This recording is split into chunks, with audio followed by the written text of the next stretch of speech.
Praise the lord. అందరికీ వందనాలు. ఈరోజు దేవుని వాక్యం అనే కార్యక్రమానికి మీకు అందరికీ ఆహ్వానం తెలియజేస్తున్నాను. నేటి దిన మూల వాక్యముగా కీర్తనలు 18వ అధ్యాయము 3వ వచన భాగాన్ని చదువుకుందాం. కీర్తనీయుడైన యెహోవాకు నేను మొరపెట్టగా ఆయన నా శత్రువుల చేతిలో నుండి నన్ను రక్షించును. దేవునికి మహిమ కలుగును గాక. హల్లెలూయా. చూడండి ప్రియులారా, కీర్తనకాడైనటువంటి దావీదు మహారాజు ఈ చదివినటువంటి లేఖన భాగంలో ఒక చక్కటి విషయాన్ని తెలియజేస్తూ ఉన్నాడు. నేను ప్రార్థన చేస్తున్నాను అని అన్నాడు.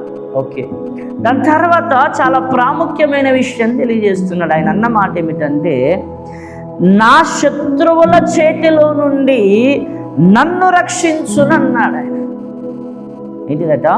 నా శత్రువుల చేతిలో నుండి నన్ను రక్షించును. ఒక మాట మనం ఆలోచన చేద్దాం. అనేకమైన కష్టాలు, బాధలు, శ్రమలు, ఇరుకులు, ఇబ్బందులు మన జీవితాల్లో మనం అనుదినము ఏదో ఒక విధంగా ఎదుర్కొంటూనే ఉంటున్నాం. చాలామంది అంటుంటారు, నేను ఎంత ప్రార్థన చేసినా కూడా నాకు విడుదల కలగట్లేదని అంటుంటారు. రకరకాల శ్రమలను ఎదుర్కొంటున్నాను అంటుంటారు. ఏంటి ఈ శ్రమలు? ఎందుకు ఈ శ్రమలు? అసలు ఈ శ్రమలు ఎవరి ద్వారా వస్తున్నాయి అనేటువంటి ఆలోచనలో చాలామంది పడిపోయేవారు ఉన్నారు. ప్రియమైనటువంటి వారులారా, లేఖనం సెలవిస్తున్నది నా శత్రువులు అని వాక్యం సెలవిస్తుంది. అయితే నేటి ఉదయకాల సమయంలో ఒక చక్కటి విషయాన్ని మనం గమనించుదాం. అసలు మనకు శత్రువులు ఉన్నారా లేరా? నేనున్నాను ఒక సేవకునిగా, మీరున్నారు విశ్వాసులుగా, మీరున్నారు సేవకులుగా. ఎవరికైనా శత్రువులు ఉన్నారా లేరా? కుటుంబానికి కానీ, సంఘానికి కానీ, వ్యక్తిగతంగా కానీ, సేవకులకు కానీ, పరిచారకులకు కానీ, ఎవరికైనా కానీ శత్రువులు ఉన్నారా లేరా అన్నది ఈరోజు మనం ఆలోచన చేద్దాం. కీర్తనకాడైతే దావీదు మహారాజు చాలా స్పష్టంగా తెలియజేస్తున్నాడు, నాకు శత్రువులు ఉన్నారని వాక్యం సెలవిస్తుంది. ఆయన శత్రువులు ఉన్నారట. ఆ శత్రువుల నుంచి నాకు విడుదల కలగజేయమని స్పష్టంగా ప్రార్థన చేస్తూ ఉన్నాడు. అయితే ఈరోజు మనకు శత్రువులు ఉన్నారా లేదనే విషయాన్ని మనం గమనిస్తే, ప్రియమైనటువంటి వారులారా, చూడండి లేఖన భాగంలో మనం గమనిస్తే వాక్యం సెలవిస్తుంది. యాకోబు పత్రిక 4వ అధ్యాయం 4వ వచనములో ఈ విధంగా వ్రాయబడి ఉన్నది, వ్యభిచారులారా, ఈ లోక స్నేహము దేవునితో వైరమని మీరు ఎరుగారా? కాబట్టి ఎవడు ఈ లోకముతో స్నేహము చేయగోరునో వాడు దేవునికి శత్రువగును అని వాక్యం సెలవిస్తున్నది. ఈ లోకము ఏమై ఉన్నదంటే, క్రైస్తవునికి ప్రత్యేకంగా క్రీస్తు రక్తములో కడగబడినటువంటి వానికి ఈ లోకము శత్రువై ఉన్నదని వాక్యం సెలవిస్తుంది. ఈ లోకములో ఉన్నటువంటి ఈ శత్రువుని నీవు ఎదిరించవలసిన వాడివై ఉన్నా. లోకములో మనం ఉండాలి, కానీ లోకం మనలో ఉండకూడదు. లోకములో మనం జీవించాలి, కానీ మనలో లోకం జీవించకూడదు. లోకం మనలో బ్రతకకూడదు. లోకం మనలో జీవించి కొనసాగించది, మనల్ని ఏలకూడదు, పరిపాలించకూడదు.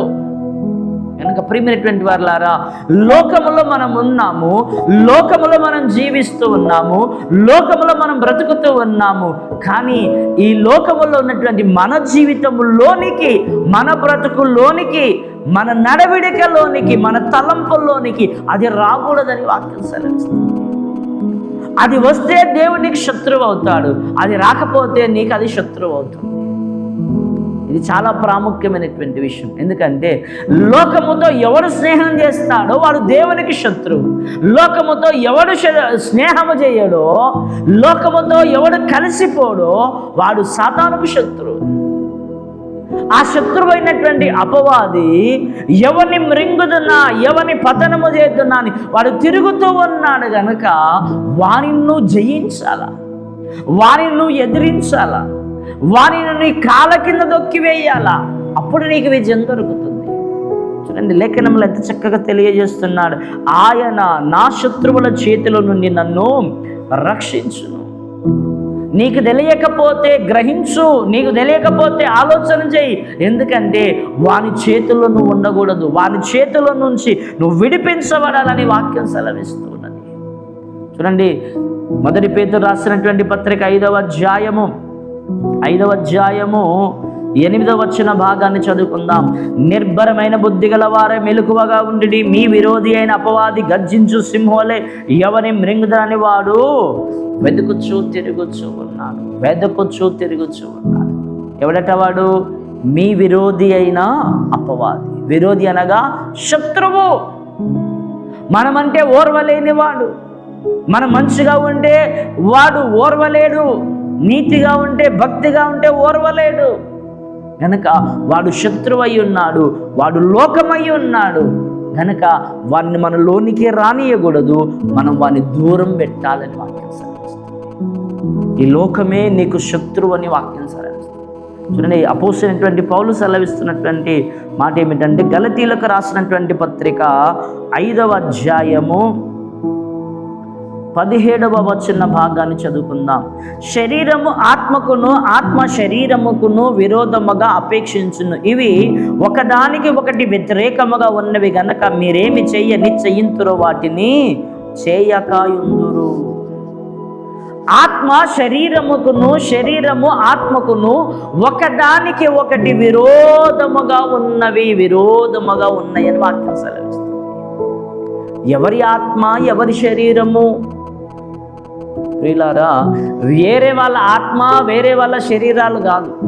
మన ఆత్మ, మన శరీరం. నేనున్నాను, నాకు ఒక శరీరం ఉన్నది, ఆ శరీరం లోపల ఒక ఆత్మ ఉన్నది. ఆ ఆత్మకు ఈ శరీరానికి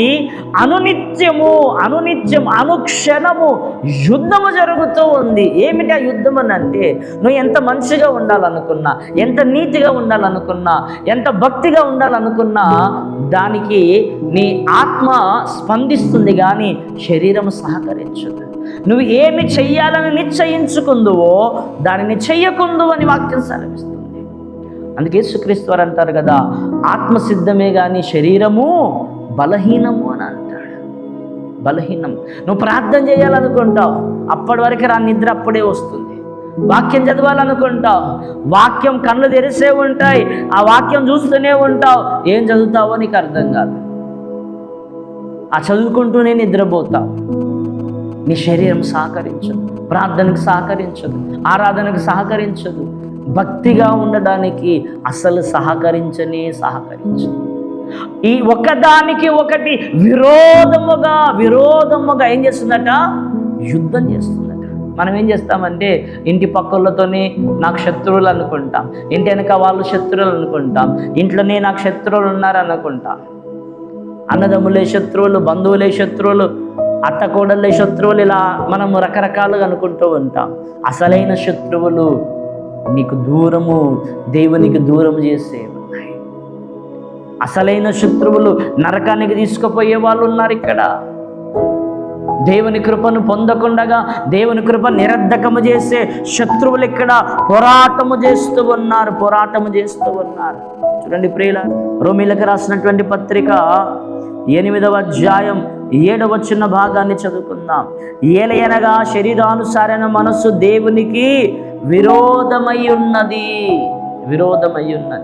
శరీరానుసారమైన మనస్సు దేవాది దేవునికి, లోకరక్షకుడైనటువంటి యేసునాథునికి ఏమై ఉన్నదట? విరోధమై ఉన్నదట.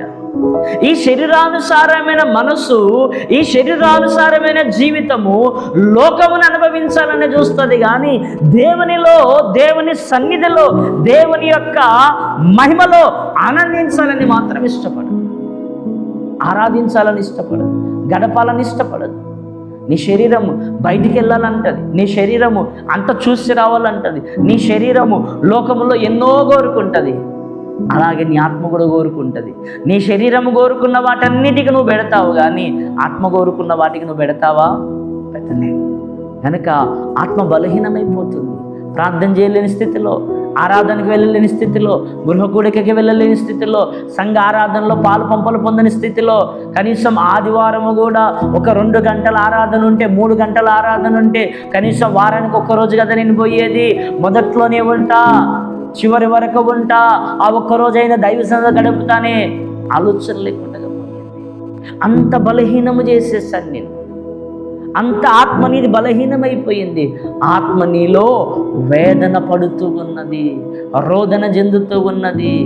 చూడండి ప్రియులారా, అందరి శరీరంలో కిడ్నీలు ఉంటాయి. ఆ కిడ్నీలకు నీరు లేకపోతే కిడ్నీలు ఏమవుతాయి? పాడైపోతాయి. ఒక చెట్టు ఉంది, ఆ చెట్టుకు నీరు లేకపోతే ఏమవుతుంది? ఎండిపోతుంది, పాడైపోతుంది.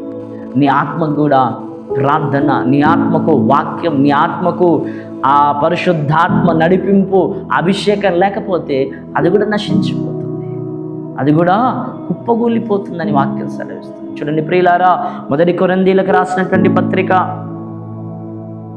15వ అధ్యాయము 26వ వచనాన్ని చదువుకుందాం. 26వ వచన భాగాన్ని చదువుకుందాం. కడపట నశింపజేయబడు శత్రువు మరణము. ఏంటిదట? మరణము. పాపం వలన వచ్చు జీతము మరణం. క్రీస్తుని నమ్మాను, క్రీస్తు సన్నిధిలో ఉన్నాను, క్రీస్తులో కొనసాగుతున్నాను అంటే సరిపోదు. మరణమును జయించాల మనం. నా శరీరమును తిని నా రక్తము త్రాగువాడే నిత్య జీవం గలవాడు, అంచె దినం నేను వాడిని లేపుతానన్నాడు ఆయన. ఎవడును అయోగ్యముగా ప్రభు యొక్క రొట్టె తినునో, ప్రభు యొక్క రక్తమును త్రాగునో, వాడు ఆ రక్తమును గూర్చి, ఆ శరీరమును గూర్చి అపరాధి అగునని వాక్యం సెలవిస్తుంది. నువ్వు లోకములో ఉండి, లోకములో జీవిస్తూ, శరీరానుసారముగా జీవిస్తూ, శరీరాశలు నెరవేర్చుకుంటూ, ఆత్మను బలహీనము చేసి, నువ్వు పాపములో ఉండి, లోకాశల్లో ఉండి, ధనాశల్లో ఉండి, ఈ లోక సుఖభోగములో ఉండి నువ్వు పాపమును అనుభవిస్తూ పాపములో మరణిస్తే నీవు నిత్య నరకానికి వెళ్ళిపోతావు. పరమునకు చేరలేవు, పరమునకు నువ్వు రాలేవు. పరిశుద్ధ గ్రంథంలో మనం గమనిస్తే యేసు క్రీస్తు వారిని సమాధి చెయ్యగా మరణము ఆయనను బంధించుట అసాధ్యమని వాక్యం సెలవిస్తుంది. బండరాలు బంధించి ఉంచుట అసాధ్యం. బండలు బద్దలైపోయాయి, సమాధి బద్దలైపోయింది, మరణం పటాపంచలైపోయింది. ఓ మరణమా నీ ముళ్ళెక్కడా? ఓ మరణమా నీ విజయం ఎక్కడా? మరణం ఓడిపోయింది యేసుక్రీస్తు వారి చేత. కనుక నీ ఎదుట మరణం ఓడిపోవాలా? ఆ మరణము నీ శత్రువు, ఆ శత్రువైనటువంటి వాడు నీ ప్రాణాన్ని తీయాలని చూస్తూ ఉన్నాడు. అందుకు ఇర్మియా ప్రవచనకర్త అంటాడు కదా, ఇదిగో కనుగొనుడి స్త్రీలను, రోదనము చేయు స్త్రీలను కనుగొనుడి, వారిని పిలువనంపుడి. ఎందుకంటే వీధులలో వాడు తిరుగుతూ ఉన్నాడు. పిల్లల్ని, పెద్దల్ని, వృద్ధుల్ని అందరినీ నాశనము చేయడానికి వాడు తిరుగుతూ ఉన్నాడు. కనుక మీరు ప్రార్థన చేయండి అని అంటున్నాడు. కనుక ప్రియమైనటువంటి వారులారా, లోకమును నువ్వు జయించాలా, నీ శరీరాన్ని జయించాలా, మరణం అనేటువంటి ఆ శత్రువును నువ్వు జయించాలా. ఈ మూడిటిని గనక నువ్వు జయిస్తే జయ జీవితాన్ని ఆధ్యాత్మికంగా నువ్వు జీవించగలుగుతావు, నిత్య రాజ్యం అనే పరలోకానికి వెళ్ళగలుగుతావు. ఈ మూడిటిలో దేని మీద నీకు జయము లేకపోయినా నీ జీవితం కుప్పగూలిపోతుంది, నీ ఆత్మీయత కుప్పగూలిపోతుంది. చిట్ట చివరికి పరలోక రాజ్యాన్ని కోల్పోతావు. తస్మాత్ జాగ్రత్త, మెలకువ కలిగి, వివేకము కలిగి ఈ మాటలు వింటున్న నీవు ఒక సన్నిధి నీవు పరిశీలన చేసుకుని ప్రభు సన్నిధిలో సాగిలపడదాం, ప్రార్థన చేసుకుందాం. పరిశుద్ధుడా నీకు వందనాలు, స్తోత్రాలు. ఈ మాటలు నాలో మాలో అందరిలో ఫలింపచేయమని, అయా జయ జీవితాన్ని జీవించే భాగ్యం, యోగ్యత, ధన్యత మాకందరికి దయచేయమని యేసు పరిశుద్ధ నామమున వేడుకుంటున్నాము తండ్రి.